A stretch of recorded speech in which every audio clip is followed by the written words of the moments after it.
When you have boots on the ground, it sends a signal.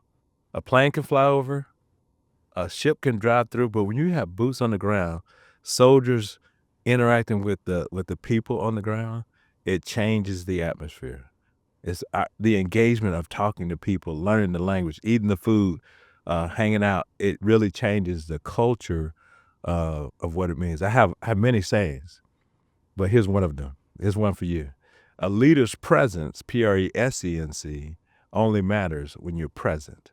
So when you're there and they know who you are, it matters. That's why those soldiers being in Poland matters. And you never know how it comes up. So one of the people, one of my co-workers that I'm working with on a book, that's another story maybe for another time, her brother is in Warsaw, Poland. And then she told me that they had brought in some families in from Ukraine. And she says, yeah, we know they got soldiers on the ground in Poland. And I'm like, how you know that? Because everybody tells them thank you. Mm-hmm. That's what I'm talking about. That's why this presence thing is important. Yeah. And there's many ways to do it. But when you have troopers on the ground, either in exercise or for a station, it matters to not only to our nation, but to the world. Yeah. Let me ask you about being the Army Inspector General. Yeah. You don't jump far forward, but okay. I got to get to it because I think it's really important when we talk about the Army presence. And when we think about, what is our Army there to actually do? Right. And now I think that that's an important question where we sit today, because we hear so much talk. The Army, the military, for 20 plus years, we were at the forefront of the news cycle. Yeah. We're not now. Yeah. But you would probably argue it. I would probably argue as well in the same position that we are at more risk today as a nation than we've ever been. Yeah. Both from foreign external actors and internal domestic actors. And so we need to be thinking about our Army. We need to be understanding where our Army is today, the lessons from the past, and how are we going to learn from those lessons to shape the Army of the future. And the Inspector General is a big part of what that looks like. You want to know the story about becoming an Inspector General? I do. Oh, it's a great story. I'd never forget it. So, you're the commanding general of any location, but I was the commanding general of Fort Leonard Wood.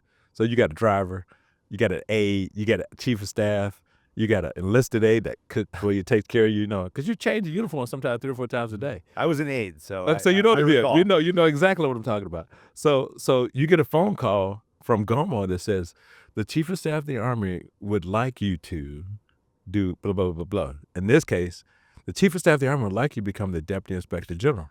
You're like, what? It's not really a question. It's not.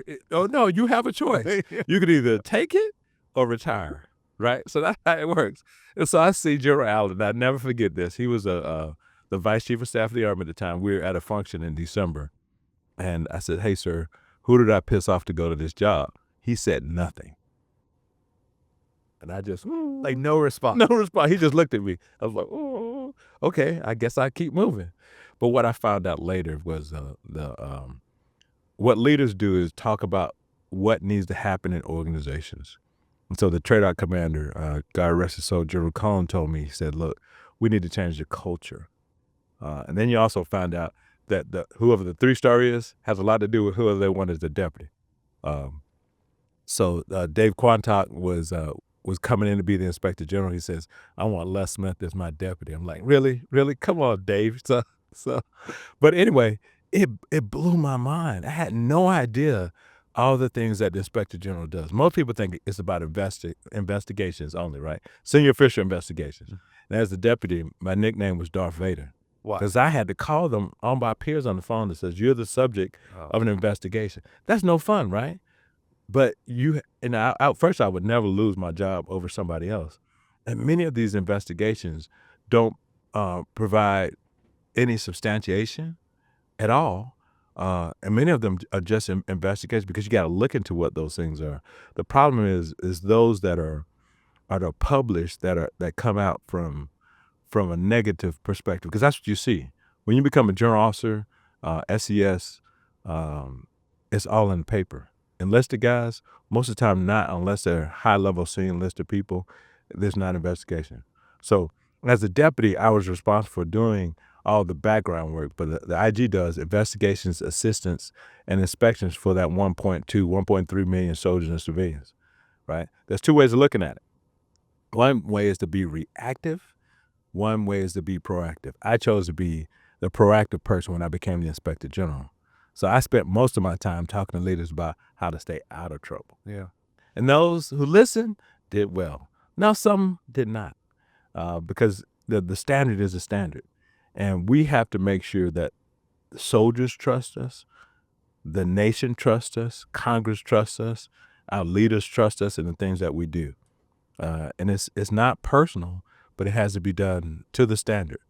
And, you know, we have the schoolhouse where we train IGs, because IGs work from 4-star level down, but they all get trained at the IG school at Fort Belvoir.